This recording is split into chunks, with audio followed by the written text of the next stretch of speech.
Magic mirror on the wall. Who's the fairest one of all? Yeah. Weird. Weird. No! Wait. It's a human. I just recently did something pretty embarrassing. I went for the first time in my life to the movie theater alone. By myself. No friends, no family, just me, myself, and my thoughts. My lonely, depressed thoughts. The reason why I went by myself is because no one I talked to was interested enough to go to the theaters to see Snow White. But I guess I'm just one of those few who's a little special. I don't know. I went in thinking that it might not be as bad as people are saying. And I'm afraid to say that's not the case. I walked out of the theater humiliated because I'm a grown man by myself watching a Disney princess film. I went out the back door hoping that no one would see my walk of shame. Because it was... it was brutal. Now, there's a lot of controversy and conflict revolving around this film. And I'm gonna try my best to address each of these. However, just looking at the movie by itself, is Snow White 2025 worth watching in theaters? Probably not. No.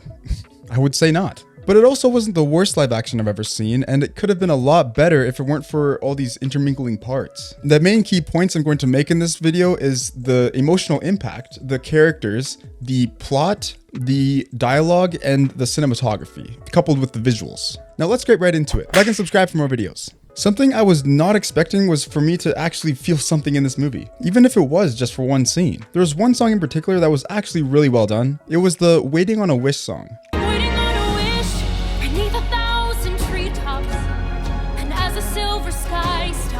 That one actually shocked me, and it was one of the first songs that we were introduced to, so it's off to a decent start. I was having a hard time feeling anything after that point because I'm clearly not in this movie's demographic. I definitely wasn't expecting to like this movie very much, and it wasn't my cup of tea anyways. If anyone were to enjoy this film, it would be little girls who are just discovering princesses for the first time right now. So if you have any toddlers running about that are just discovering this, or just little girls in general who like princesses, then this is probably the movie for you, but just be warned. There's some things in here that might hurt your eyes. Now moving on to the most juicy part, the characters and the actors involved. Starting with Rachel Zegler as Snow White, she really could be considered as the glue that is trying desperately to hold this production together. She's the best singer by far, and she didn't get on her soapbox and preach to us about the patriarchy as much as I thought she was. As some of you may know, Rachel Zegler has some pretty radical views, and she has a tendency to upset a lot of people because of her outspoken opinions. For one thing, she has been very openly pro-Palestine,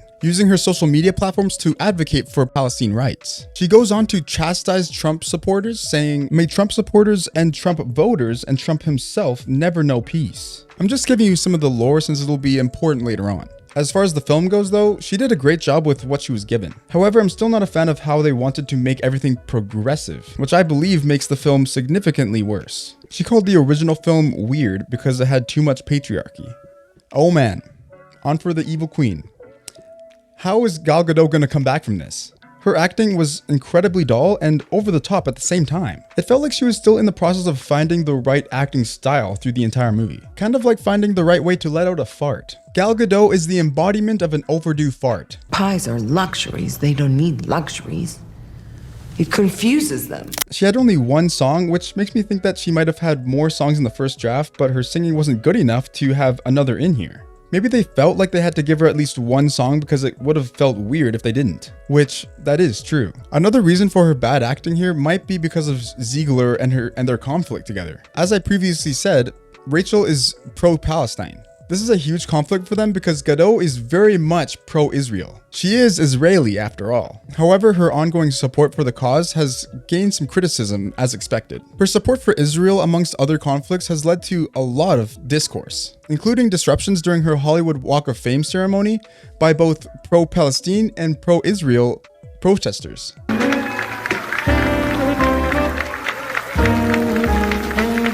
I like to imagine Rachel flipping her the bird off camera just to throw her off her groove, but maybe her acting is just bad because this is just not the right role for her, which is more accurate. I couldn't help but shake my head at the character development of Dopey because they just did something that goes completely contrary to what he is. They gave Dopey a speaking role at the end, but in the original film, Dopey never spoke because they couldn't find the right vocal match for his character.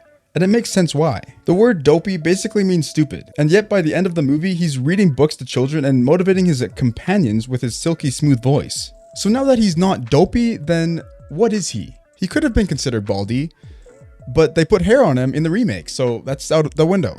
I'm gonna skip the 7 dwarfs for now because I think it'll be a lot better if I just explain everything when we get to the visuals. The 7 bandits, on the other hand, why were they even here? The only important bandit was Jonathan. I don't even think they bothered to give any of the other ones a name. It kind of feels like the 7 bandits were originally supposed to be cast as the 7 dwarves, and it turns out that that's actually true. In January of 2022, actor Peter Dinklage criticized Disney's decision to remake Snow White, labeling it a backward story. I was a little taken back by they were very proud to cast a Latino actress as Snow White. Yeah.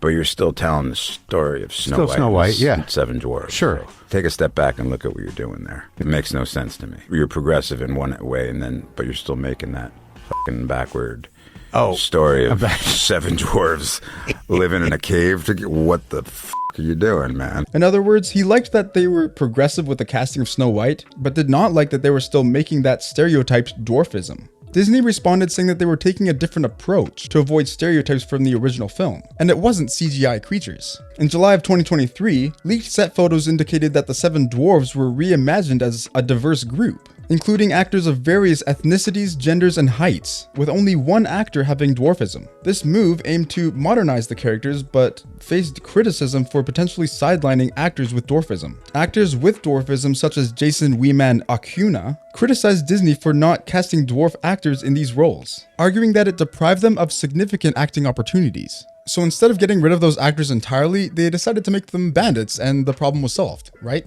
Except for the fact that there's absolutely no reason for them to be in the film. They make the story entirely messy and compact. They didn't even try to give them a single reason to live. Once the bandits get introduced, it's like everything starts happening in 2x speed. Snow White sings a song with Jonathan, the bandits come out of nowhere, they get ambushed by the Queen's guards, Jonathan gets shot with an arrow, gets immediately revived by Doc, they all have a dance party, and the bandits leave. To sum it all up, that is the full extent of the bandits, and most of it wasn't even about them. They did add quite a bit of scenes compared to the original, but that's just because they had this now 7 bandits issue that they had to squeeze in there. And also they were trying to expand Dopey's character, which I felt was so much worse in so many ways. They expanded the plot around Dopey by having Snow White teach him how to whistle, which eventually leads him to inevitably speaking. The pacing just gets thrown out the window at the last 40 minutes of the film. They must have forgotten about the part of the story where Snow White eats that apple and she goes into this never-ending sleep, because it was more like a nap. I closed my eyes for like 3 minutes and she's already awoken by Jonathan, which was also very anticlimactic, which makes sense considering how fast-paced the ending was. From there, Snow White just speedruns defeating the evil queen in like 5 minutes. However, the moments and concepts that stayed true to the film were done pretty well. It definitely would have worked better without all the clutter surrounding it though. I found most of the dialogue to be necessary to the overall story, however most of what was said wasn't received very well because of the little chemistry everyone has on set. I don't truly believe anything that Jonathan says to Snow White because their relationship feels so forced and underdeveloped. Everything that the evil queen says usually has some cringe sprinkled on top of it.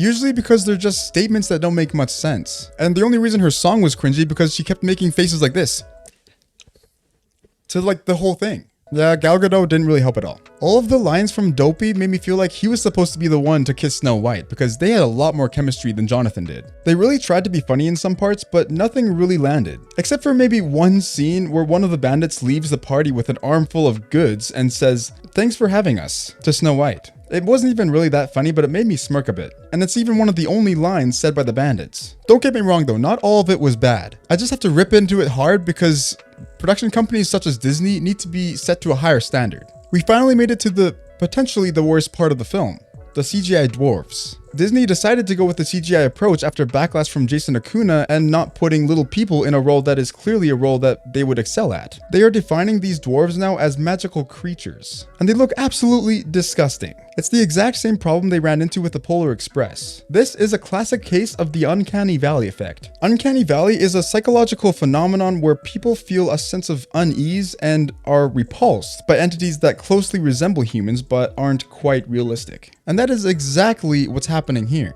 Not only that, but people are just getting sick and tired of looking at overused CGI. It makes everything look cleaner, but it also makes everything around it look completely fake. I get that they're majestic creatures and everything, but it's so strong that it just takes you out of the movie completely. But this is sadly becoming expected of Disney content now. Well, I think I've said all I needed to say on Snow White for at least a couple of full moons. Swap your thoughts in the comments on what you really think of Snow White. Just give it to me raw. I've swapped my thoughts, and if you want to see my thoughts on Mickey 17, then click right here. And I'll see you on the other side.